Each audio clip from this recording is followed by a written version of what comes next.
I'm Ukrainian. I come from the city that all of you might heard about on the news. I come from Mariupol.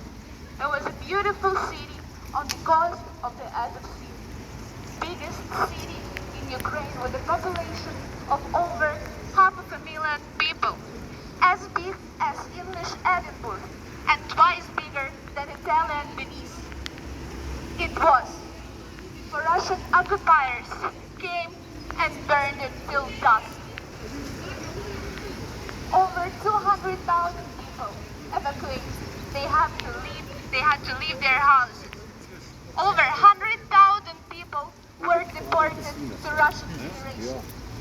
Most of them are kids from the local orphanages, from our Mariupol city orphanages. And over 20,000 people died. But to be correct, they were murdered by Russian troops. But there is still some people left in the city. Over 100,000 people are still there in the occupation. Among them are my parents. And hear what they told me about how life in the occupied city looks like. 90% of buildings were damaged and more than half of them are completely destroyed, and it is not possible to use them for living any longer.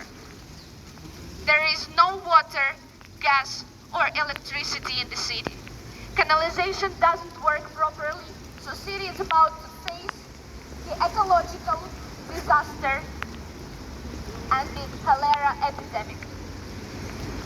Moreover, these are the conditions in which still thousands of children live in Mariupol. Some of them lost their parents. Some of them lost their whole families, and they have to live with their neighbors or just the random people who pick them up from the street or saved from the rubble. There is not enough food and water in the city. A lot of families, the whole families that live next to Azovstal plant that became the object of non-stop bombing recently are starving right now. They spend weeks in the basements with a very limited amount of food and water, with no chance to escape because of the regular shelling, watching their neighbors, their relatives, dying from the blood infections in pain because there was no medicine, no simplest painkillers. Some of the children in Mariupol, they spend some time, sometimes even a day or two, next to dead bodies of their mothers. This is the reality of our Ukrainian children. And the worst in this situation is that they cannot escape. They cannot leave the city. Filtration. Filtration camps are all over the Mariupol.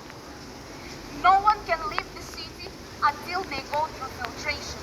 Just like Nazis did in Europe during the Second World War, Russian occupiers illegally keep people in the filtration camps and stations for days and weeks.